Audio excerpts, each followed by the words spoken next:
Hello, and a very warm welcome to today's webinar on simplifying GMP, CAR-T, and CAR-NK cell therapy manufacturing processes. I'm Elisa Manzotti, founder of BioInsights, and I'm really excited about today's fantastic lineup of panelists. First, we will have a short presentation by Dr. Marcelo Ivano from Miltenyi Biotec, before we are joined by 5 experts from industry and academia for what promises to be a great panel discussion. As always, if you would like to pose a question to our panel, please just type it in the Ask a Question box and we'll try to get to it during the session. And so with that, I would like to introduce our presenter today, Dr. Marcelo Ivano, Global Product Manager, Group Leader, Immunology Engineered Cells at Miltenyi Biotec, where over the past 5 years, she has been working together with R&D and the clinical development team in order to advance the development of tools to enable CAR-T and CAR-NK cell immunotherapy. Martha, over to you for today's presentation. Thank you so much, Elisa, for the introduction, and welcome everybody. If you are in Asia or in the States or in Europe, I appreciate that you're taking the time for today's webinar. So our title is Simplifying GMP CAR-T and CAR-NK cell therapy manufacturing process. And today I will give a short presentation in between 15 or 20 minutes. And what we will talk about will be just a general and very brief outlook on the CAR cell manufacturing. I will show you how to automate these CAR-NK and CAR-T cell manufacturing processes, also the options and solutions that we have for IPC-QC, just one slide on the cell factory of the future, and later the most important part comes with the panel discussion. So let's begin in just a brief outlook of the CAR cell manufacturing industry right now. So if you're in the field, especially for the CAR-T cells, you might be aware that there are plenty of CAR-T cell clinical trials right now. So I did a search on global data yesterday, and it's around 550 active clinical trials out of the 900 total. So there is quite a lot of trials around the world, and we know that this industry is growing 37.5% according to several reports. And one interesting and important part of it is that almost half of the clinical trials that were initiated in 2019 have a sponsor collaboration. So definitely this field is all about collaborating and getting together industry and academia and small biotech companies, for example. There was quite a lot of investment in 2019, so almost 975 million in different alliances with different companies. And right now, of course, we have these 2 approved therapies that we know that we will have more in the future. And just to talk a little bit about the future, how is this future of cell therapy looking like? And I think we see quite a lot of trends.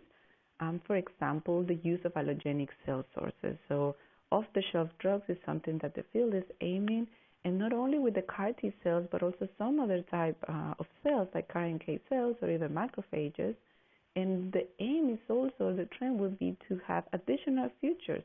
So we have seen quite a lot of advances in this field with the switch receptors or control receptors. We are making CAR secreting different cytokines or enzymes and giving them also signals to migrate to different parts or tissues or tumors, for example.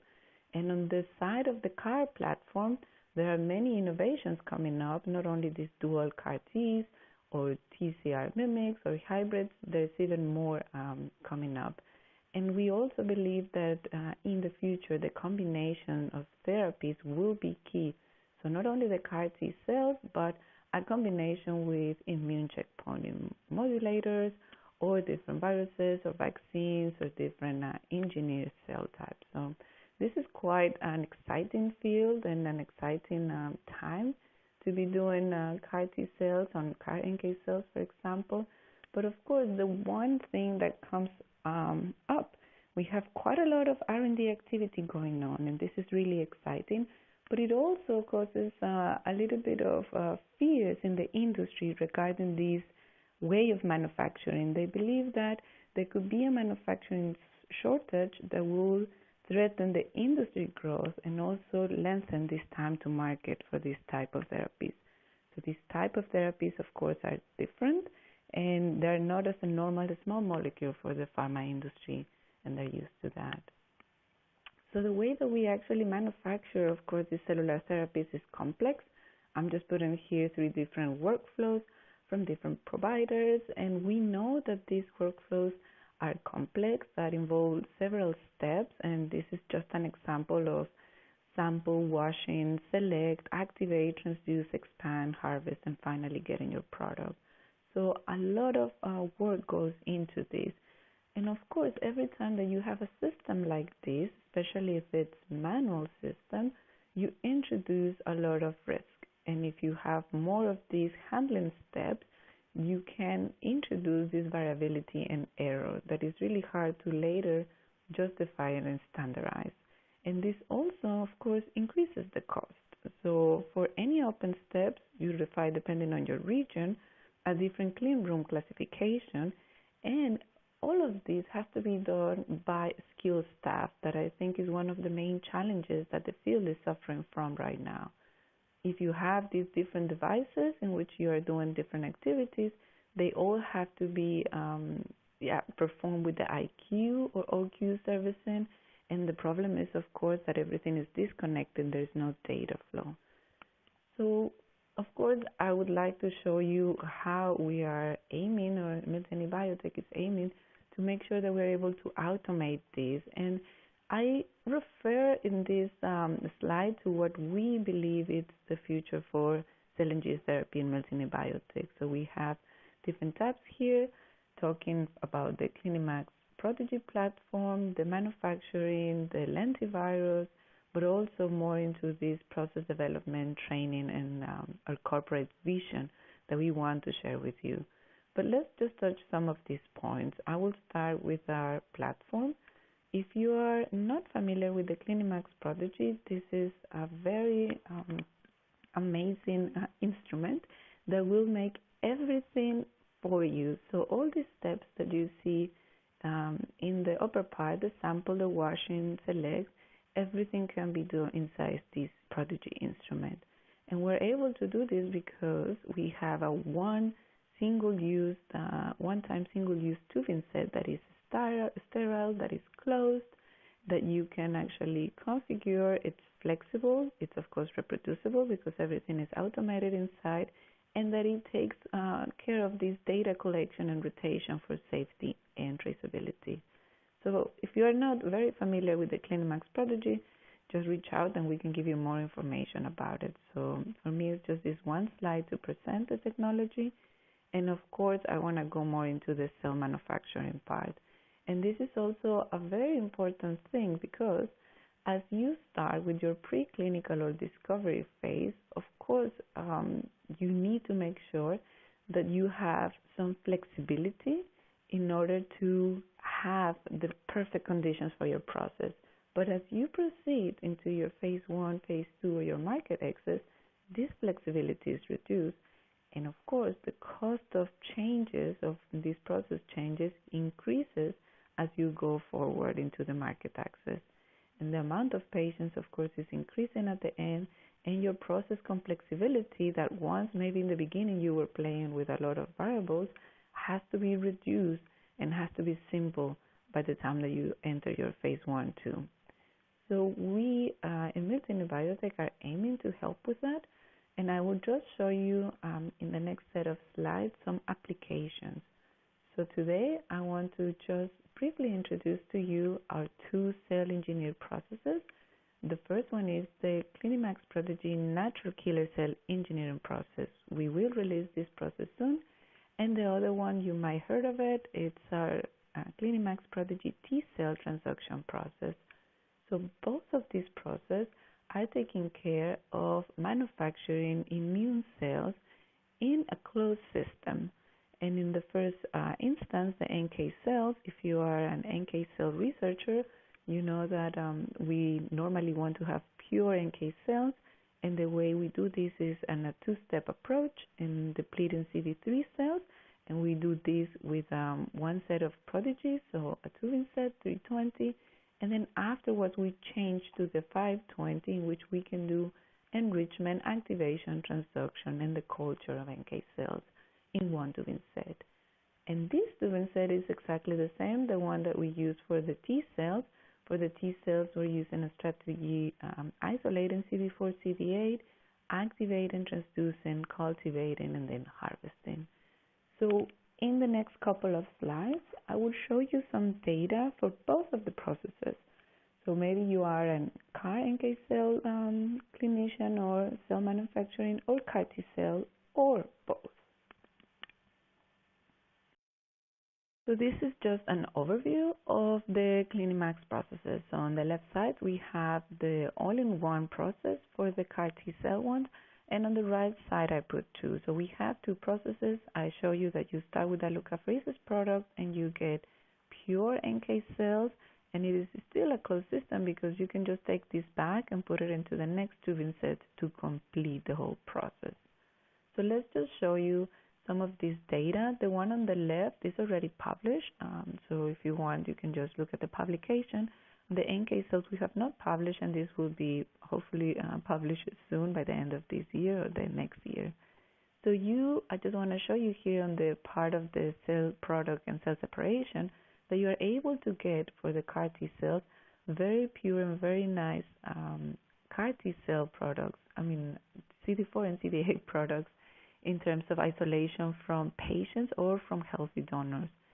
In the side of the NK cells, the idea is to use healthy donors because NK cells can be used easily in an allogenic setting. So we're able to have really high purities with very good depletion of T cells and B cells. On the side of the activation, once we have our isolated cells, we want to activate the cells. And to activate the cells, we have a tool called Max GMP T Cell Transact. It's a very nice tool to activate T cells, giving you best activation. Here, just showing you with the CD69 and CD25 an example. And for the NK cells, we're using only cytokines. So, of course, depending on the process and on the protocol, some people might use different small molecules. Our standard processing only involves cytokines. After this, we do the step of the transduction. On the left side, you can see that using vector fusing, we've been able to do lentivirals and also retroviral vectors using our system, and this is also done in the Prodigy. And on the right side, you can also see for the NK cells, and here I really wanted to show you how it looks like when you are using only your vector or you combine your vector with vector fusing. So we see a very nice increase on the percentage of transduced NK cells. And NK cells are a little bit harder to transduce compared to T cells. So it depends, of course, on what type of lentiviral vector you have, but definitely vector fusing would be a very good tool to help you achieve better transduction efficiencies. Once you have this, of course, there is a phase to expand the cells. We have available on the T cell side the TexMax GMP medium, and on the NK cell side, the NK Max GMP medium. So for both, you can see for the T cells, of course, you start with less cell numbers and you end up with quite a lot. This is just an example of a graph showing healthy donor, but also some patient material. And on the NK cell side, we also have around 60% of the product being CAR NK cells, and you get around 2.5 to 3 times 10 to the 9 NK cells. So of course, it would always depend on what type of donor you have. We do see quite a lot of donor-to-donor variability, specifically on the NK cells. Okay, let's just continue with some solutions for this IPCQC, because the manufacturing process is just one part of it. But of course, even before you start, and I'm not specifically talking about this today, but you could, in theory, have some tools to be able to stratify or to select your patients or your donors, for example, for NK cells. And on the middle, the IPC and QC, it's very important, especially if you are working in decentralized centers or models in which you will have different centers doing the same procedure, or even if you have your centralized model as well. Later on, it doesn't stop there. You will also go to the monitoring part, in which you might want to know if your patient has CAR T cells or CAR NK cells, and there's also some tools there. Today, I would like to just touch on some specific points, and it's mainly of these sources of variability in flow cytometry for your IPCQC. So you might have experienced already some of these issues, because it's not only the reagents, in which, of course, you are worried about the lot-to-lot consistency and the specificity, but also your instrumentation, the analysis report, and the protocols that are not always available that you have to do from scratch. And in this part, of course, I just want to show you, for example, how we are addressing this part. For the reagents part, I don't know if you're familiar with the reaffinity antibodies, but if you're not, just a brief introduction to them. They are recombinantly generated. They have a mutated Fc region, so there is no background.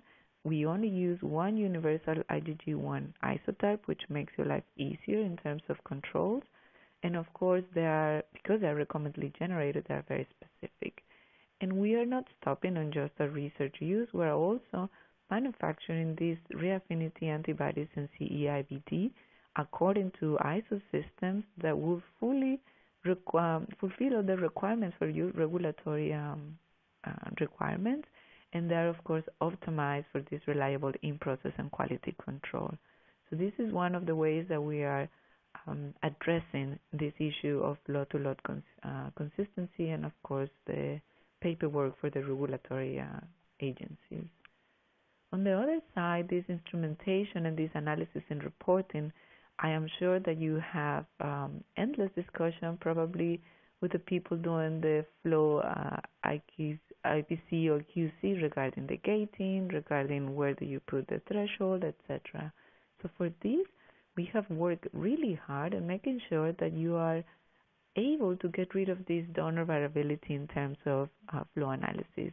So we have developed an express mode, and they are a very good and nice option to offer a robust and standardized way for this instrument setup, your measurements, and also the data of analysis.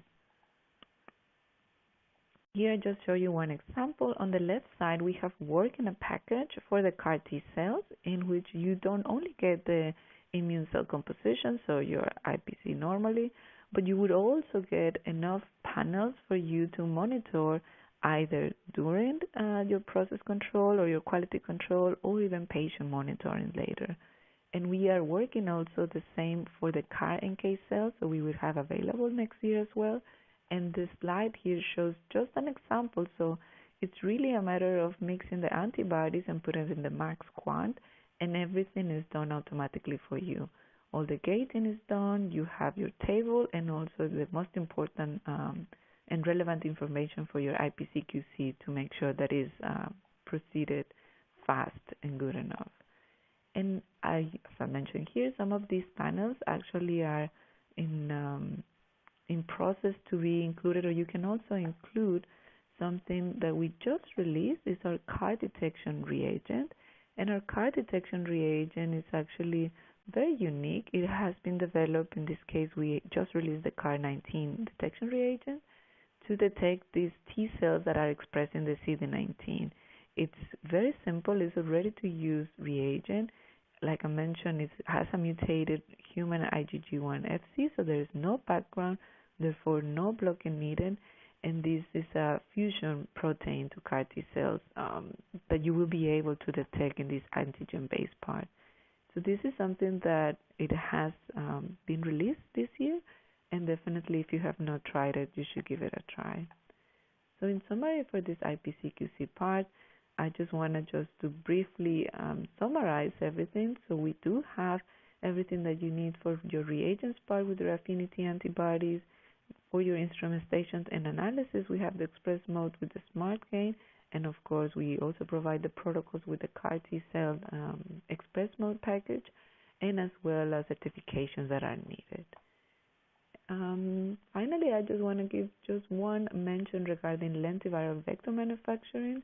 It might be the case that you're doing your research, and at some point, of course, you will need to have GMP grade lentivirus. So we have actually Lentigen working for this specific purpose. We are a global provider of these clinical grade lentiviral vectors. We have a specific platforms in which we can provide you with the preclinical research from the beginning, your GMP vector in clinical scale, and even in commercial scale. So if you have any questions or any inquiries, you can of course contact us, and I just put here the address. So I think I am almost done. I just want to show you one slide on the cell factory of the future, and this is really just to tease you because everybody has a different ideas of what is the future of cell factory.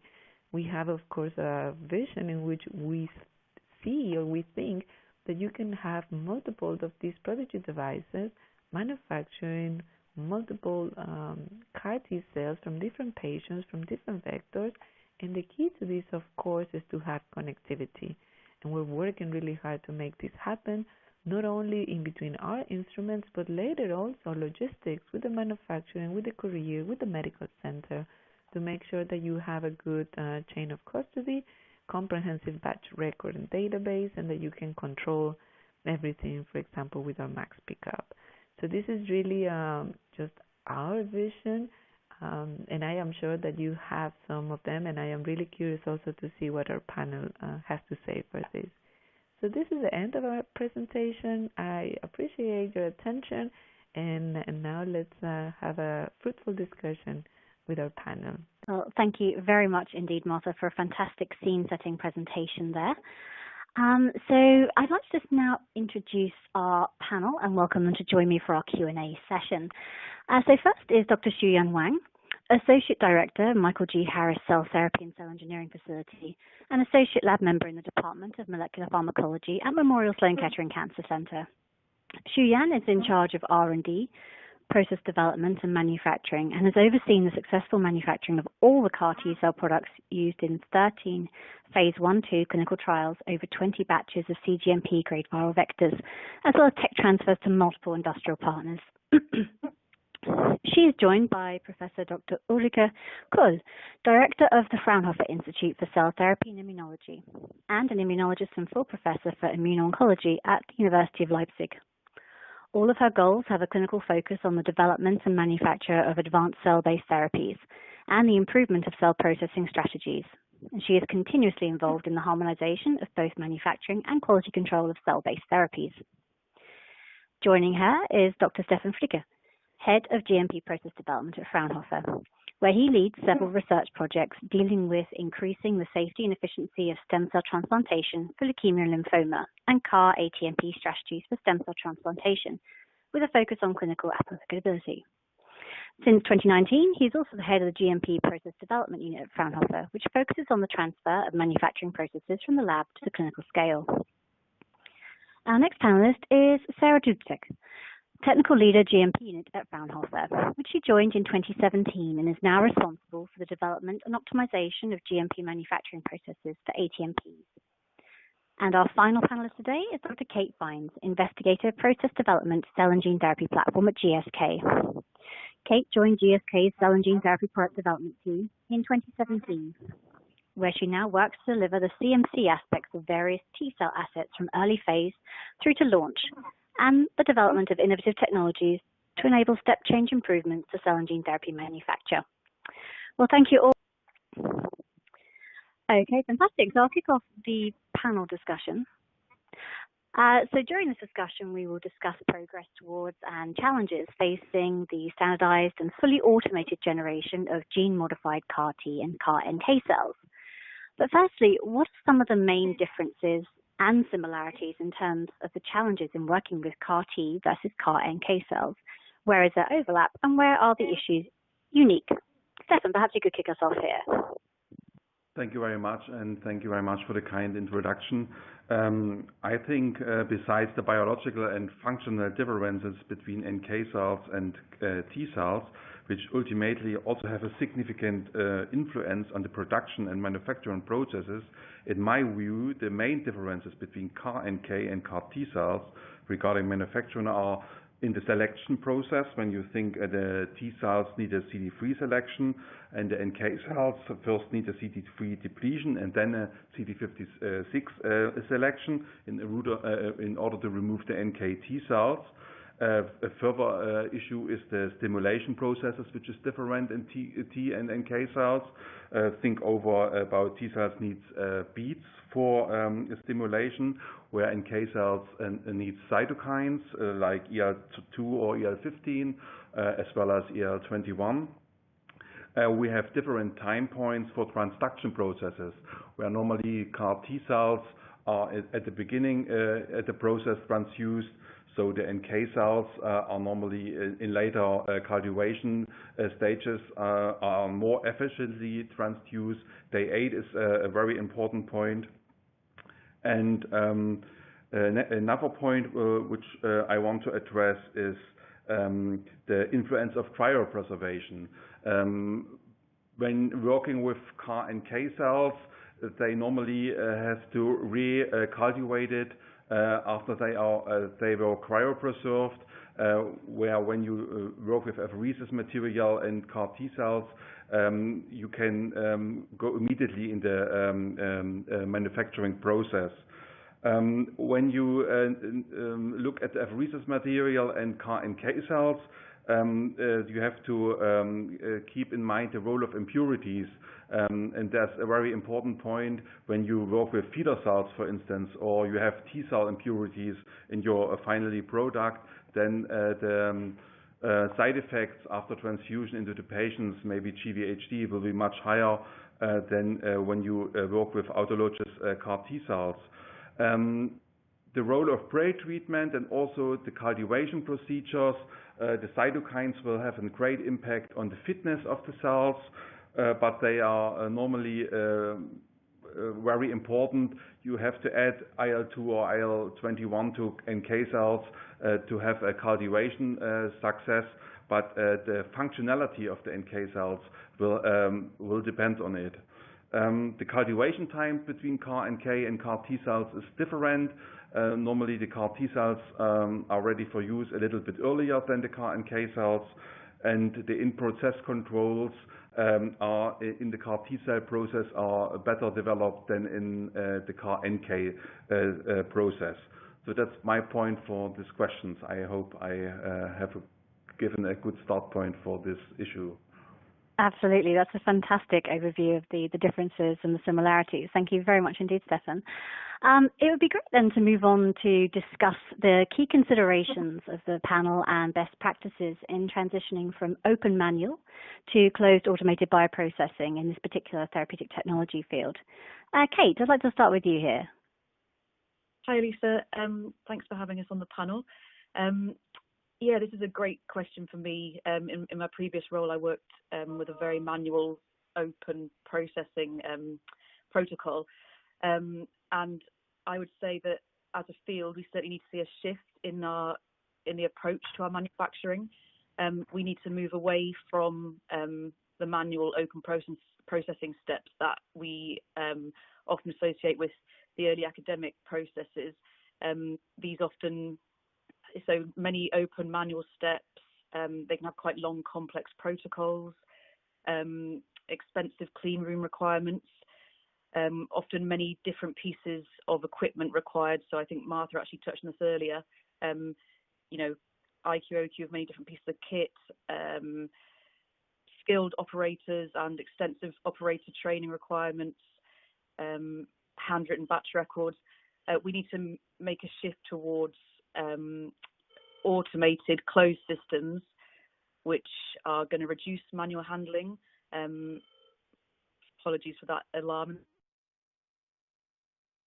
Risk of contamination, increased reproducibility and simplified tech transfer, and all these changes are ultimately going to allow us to reduce cost of goods and improve patients' access to cell and gene therapies.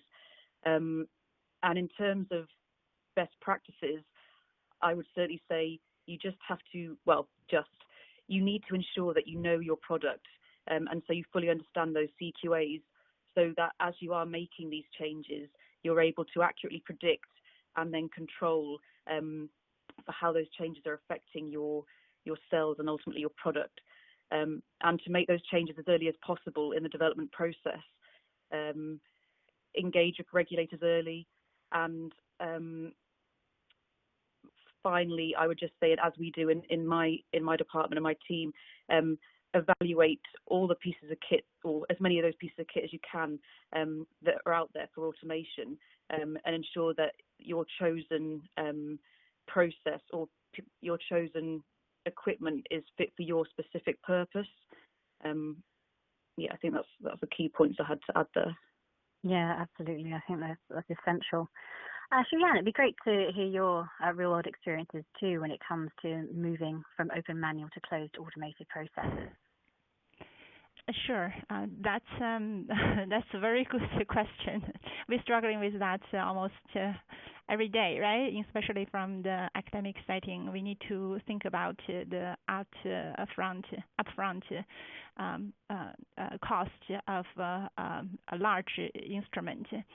So I think the challenges, the right answer for the challenges is there's too many challenges starting from supply chain. I talk about whether you decided to incorporate automation in your system, and obviously it's a plus if you can do that. And there is availability of that instrument in the field,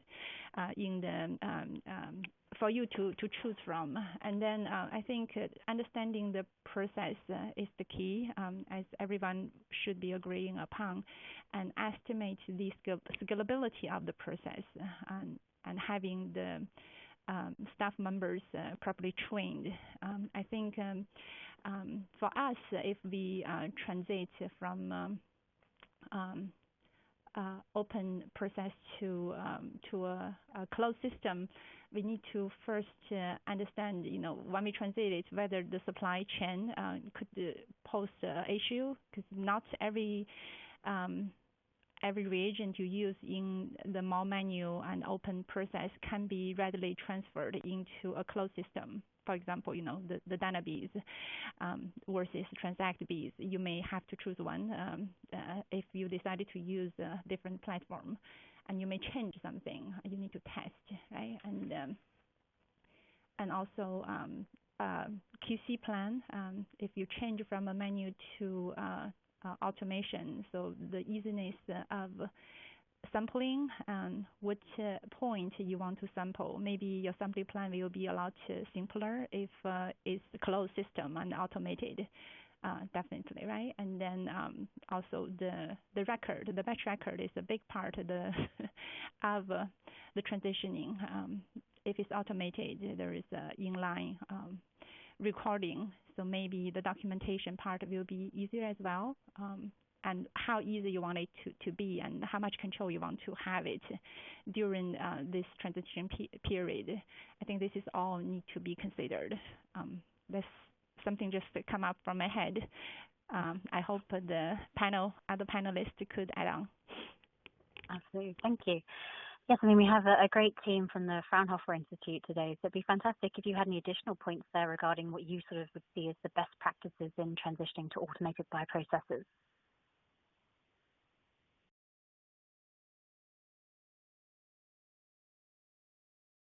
You might have to unmute yourself. Sorry, can you repeat regarding question 2, yeah? Okay. Yes, exactly, yes. Any additional points you'd like to add to Kate and Shuyan?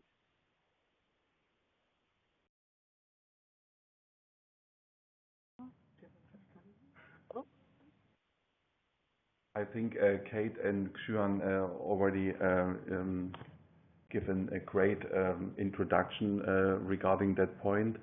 And from our point of view is how to include this therapeutic technology in the GMP process development.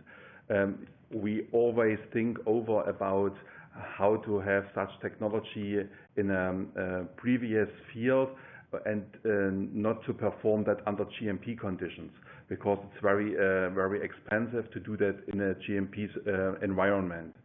And I think when we have thought using the Prodigy system as a closed automated bioprocessing system, we already have the question: is it possible to use such devices in a room outside the GMP facility? And that was what I have to add in on this point. What is not easy to solve that because it has really every open step, and even in a closed system like the Prodigy, you have at the beginning to start with your starting material and to edit, and this all has to be A and B. So it must be at least something like an isolator where the Clinimax Prodigy is then placed. But there is another aspect I'm missing in the discussion, because it's clearly that we at the Fraunhofer side, we have a lot of experience with all these manual CAR T-cell manufacturing. As a lot of people know, we have done now more than 300 manufacturing of CAR T-cells manually, and it's for sure a lot of work. But on the other side, if you have a very well-trained team, it also saves time, and at the end, if it's very well fixed, even manual processes can work. But I clearly see an advantage using the Clinimax Prodigy, yeah? But however, for me, it's not the end of the story, because we are talking right now about only two kind of diseases, a couple of numbers of patients. We can either do that manual or with the Clinimax Prodigy. But right now, I'm completely missing in the automated programs really good KI-mediated digitalization for triggering the automation, that I know if I have hundreds of patients in parallel, we definitely need that if we will address later on the tumors and not only leukemia and lymphoma patients. And this is something I understand on the terminology of automation as well. And there we have to start right now. And it's not only the manufacturing process. The same question arises for me if I see the complex quality control. Some of you have already mentioned that. These all has to be automated and with a clear digitalization to really have everything documentation and everything really in an automated version to avoid any mistakes. Yeah, I think that's an absolutely fantastic point there. And that leads us nicely on to our next question, where we're going to talk a little bit more around the current technological state of the art in IPC-QC as the panel sees it. Martha, you touched upon this in your presentation. It would be great to get your perspective here first. Yeah, thank you, Lisa. And thank you so much also for the panelists for all the comments, really great input. And actually, I mean, in my job, that's also part of what I get, pretty much requests and wishes. And I think one of the main wishes that I've got in the past year especially has been regarding this IPC-QC. So it is a challenge, and I think all of you had experienced this, and as you look around the world, I guess the main challenge is that first it's not harmonized. So you can have different requirements producing CAR T cells in Germany compared to the US or compared to China or South Korea. So I guess this is pretty much the beginning of the big challenge now that we have multinational companies. And regarding the technology, I mean, I agree with Ulrike 100% that we really need to be looking into automated autonomous robotics. There's a lot of chance now with all these key, it might sound pretty, these words too buzzy, but of course, blockchain, transferring and making transparent the data.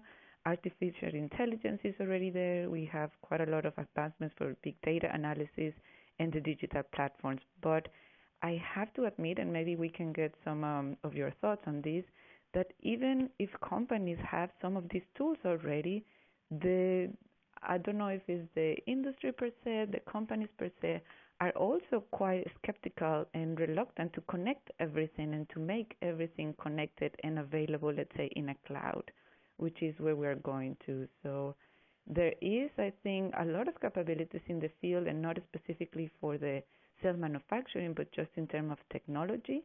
I do believe that we need to embrace it a little bit more, and to also come out of these zones that we have in which we are also afraid of. And especially for the IPC-QC, I see that we could at some point have these automated sampling in which you don't even need a person to go into the GMP room, that the sample will be taken automatically for you transfer automatically into, let's say, a max quant, and a robot or the analysis will be done with the express mode automatically, and then you outside could see just the results. So that's, of course, a very nice vision that we're working on and that we also see. But I would like to hear your thoughts regarding this embracing of generating all this data and having connectivity around these processes. Yeah, absolutely. I think that's some really great points there, Martha. It would be great to hear from the Fraunhofer team as you do a huge amount of work around this technical innovation, sort of in terms of whether you do feel there is sort of a willingness within the industry to look at that interconnectivity and data sharing. On one hand, we have clearly be cautious because IPC-QC is not only flow cytometric control, so it's a broad range from real-time PCR over different even functional assays and so on, and there we really need an intelligent system, a flexible modular automated system, which also allow worldwide the different manufacturers to use their own systems. Martha clearly mentioned for the flow cytometric side the nice Max Quant, but also from BD or from Beckman Coulter there are similar apertures available, and I think for a good intelligence modular system IPC-QC, from my opinion, there must be clearly Schnittstellen in English.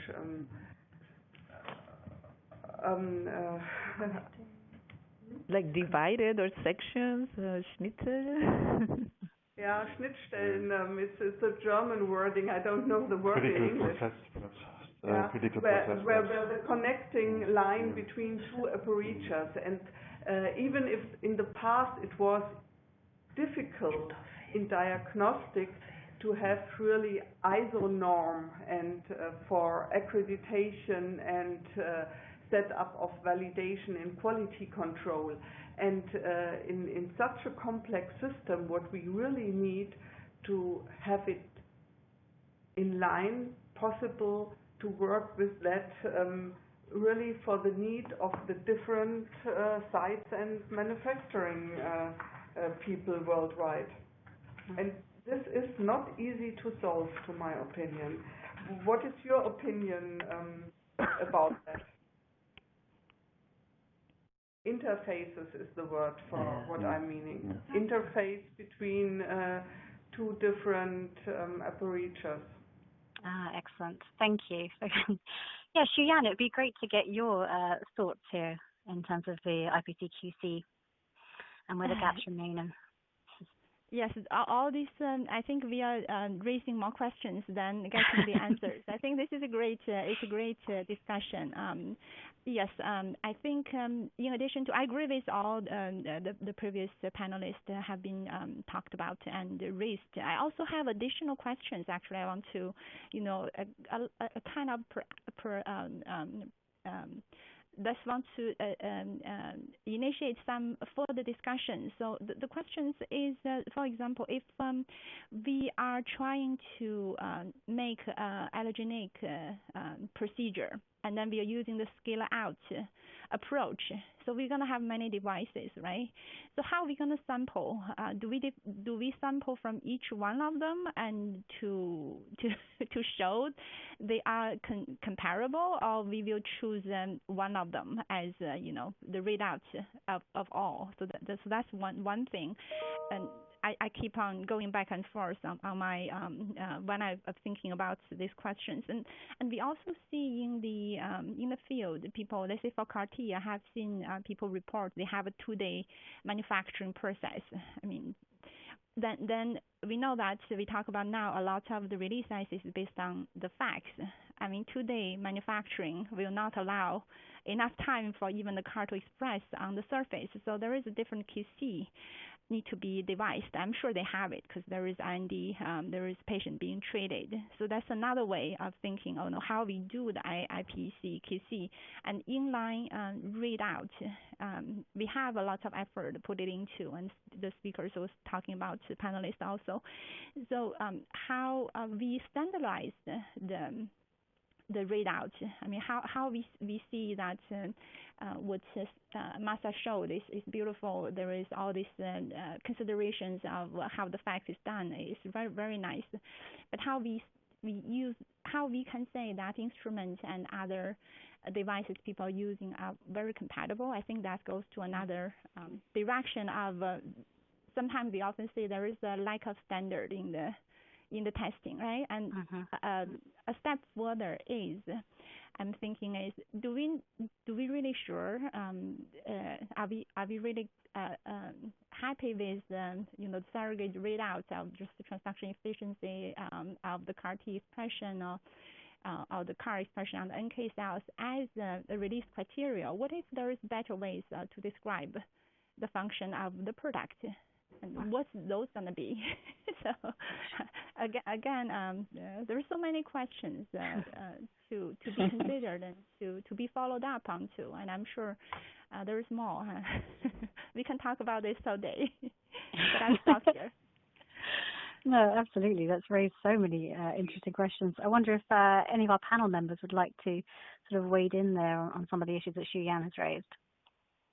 But probably to answer a little bit to her question, for the IPC-QC, if you change protocols to a short protocol, 2 or 3 day manufacturing only, which is possible, in our hands, but then you really must also change the IPC-QC, because if you work with the normal lentiviral platform, with then it's right now not possible from the regulatory side to give directly the product to the patient.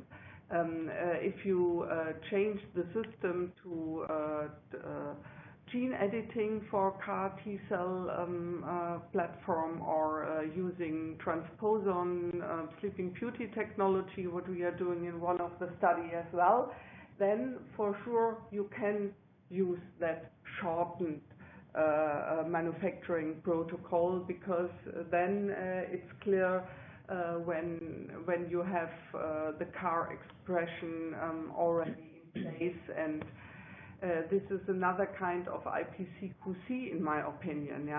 So in terms of harmonization, the whole IPC-QC system can only be modular, because this has to be in relation of the respective manufacturing protocol, whether it's long or short, which kind of transduction or even transfection system you are using, and so on.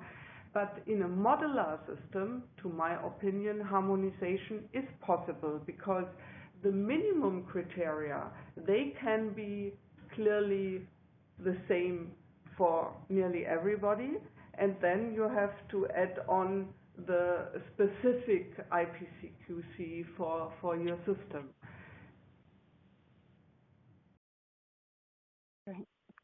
Thank you very much indeed, Ulrike. And so we've touched upon here the lack of standardization as well, and Xuyan made some great points there too. So it clearly is a pressing and wide-ranging issue. I mean, what specific aspects or areas could also be prioritized here, Stefan, in your opinion?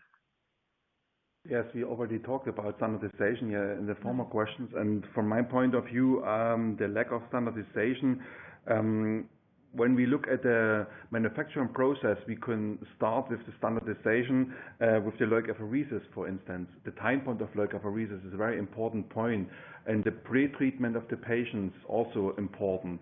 And we have no data, not enough data, how the pre-treatment of patients have influenced the NK cell fitness, the T cell fitness, for instance, and we should think over when leukapheresis should be done. The next point is then the selection processes could be standardized. What kind of cytokines, what kind of beads we should use. There are different protocols in the US. There are different protocols in Europe, and we also talked about harmonization. Is this really comparable what we do on the different sites? And I think this should be standardized also when we use the Prodigy system. Then Ulrike also mentioned the transduction methods. I think we have the retroviral transduction methods, the lentiviral transduction methods, and the Sleeping Beauty. But what is about CRISPR-Cas technology, for instance? We do not talk about it. This probably is more standard, more able to be used in a standardized way. And the expansion is very important. There are a lot of different protocols, cytokines, combinations, EL2, EL15 I already mentioned, but or EL21, but nobody knows the exact time points. Maybe the data are generated outside the Prodigy system, and we have to transfer this results we generate outside the Prodigy system to the Prodigy system, and to compare on a lot of manufacturing sites. Standardized can also the formulation and cryopreservation. There are protocols with 5% DMSO or 10% DMSO. Some use 7.5% DMSO. Nobody knows what's the right way to formulate the final product, for instance. And also when we look at the clinical side, there are a lot of chemotherapy protocols before infusion of our final product. This also has a great impact on the functionality. And the last point I would mention is we have no standardized functional test assays where we can compare how effective our product is. Maybe we have the wrong functional test, and then we say the produced cells are functional, but they aren't. They are not functional as well when we use another test system. And so I think we have a lot of points where we could work together and do our best. And also the in-process control should include molecular patterns. We have probably molecular markers which we could determine on different time points and compare to each other how the cells are exhausted or the cells are in their senescence. Yeah. Okay, that's my point. Fantastic. That's a great overview. Thank you. And obviously, we've mentioned a few times here in the course of the discussion the inline analytical tools.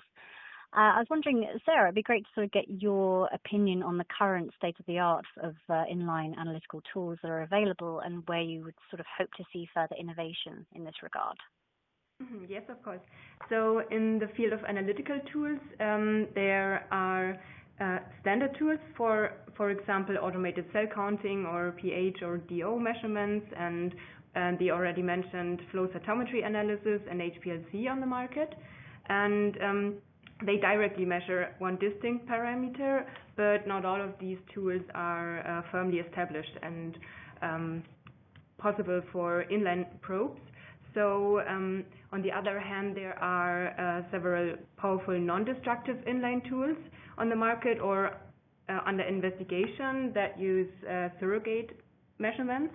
These include, for example, Raman or infrared or fluorescence spectroscopy, and the procedure is the same for all technologies. So you collect data and use it in a preliminary studies together with manual measured data to create a multivariate model, and then you can predict parameters that cannot be measured directly with the respective technology. For example, for glucose concentration, you can measure this with inline with fluorescence spectroscopy directly, but you can monitor it by means of a multivariate model when you have enough preliminary data about it. So that means that with inline probes and a suitable multivariate model or algorithms within a software, you can you can monitor the interesting parameters without sampling. So I think inline measurements would benefit especially critical process steps like thawing or harvesting or even cell selection, but also the time-consuming cultivation steps, and then you can have adaptive process strategies like feeding or all of this automated. Fantastic. Thank you very much indeed, Sarah. And so a few questions have come in from the audience regarding this topic. So Kate, I'd like to come to you next to discuss how do starting materials, source, quality and variability affect the automation picture? And what are some of the solutions there in terms of measuring or minimizing its impact? Yeah, this is a really good question. I think it's a question that's affecting nearly everyone in the field at the moment. I think the problem is we still aren't truly sure what qualities in the apheresis are going to effectively make an effective high quality product. So I would say I think we just need to be we can be retrospective and make sure that we are compiling historical analysis. So which products in the clinic have a good clinical outcome, and doing those tracing studies back to see what the attributes of the apheresis were, and it's sort of an iterative process like that, really. And how does it then impact process validation in particular? For example, validating a process using healthy donor cells versus one using a patient cells. Right. So this is validation is a real it's a really interesting one. There's obviously ethical considerations to using patient material for validation. You often need large volumes of cells. So what it's important to do is to make sure that if you are using healthy donor tissue, you're aware of those differences between the healthy donor and the patient material. So we would often manage to acquire small patient samples and at least understand the differences between the patient samples if you are indeed having to validate your process on healthy donor tissue. The problem that you can encounter is if you validate your process using healthy donor tissue, that you are setting quite a high bar for your release criteria. And I know we've heard from Novartis and other companies where the drug product is sometimes not meeting those release criteria, although the product then goes on to work well when it finally is infused into the patient. So we just have to make sure that those release criteria are realistic and that you are taking into account the differences between the healthy donor and the patient material. And a lot of risk assessing. I think risk assessing is key throughout all of this drug development process, and it's something that we try to make many of our decisions based on a clear risk assessment process. Yeah, that's absolutely essential. Unfortunately, we have run out of time so quickly today, but I was hoping to squeeze in one last question for the whole panel because it's been such a great discussion. And this is just following on from Martha's presentation regarding the cell factory of the future and what it would look like for you and where you sort of see the remaining gaps to its realization. If we could do a quick buzz around the panel, I'd love to get their thoughts. Perhaps, Ulrike, we'll start with you. Yeah, I can start. As already mentioned, the cell factory of the future will definitely include automated and modular process plans and, of course, their digital control in some way. And thereby, the modules should be flexibly connectable to adapt different processes. And thereby, also artificial intelligence-based robotics can be used to minimize manual steps.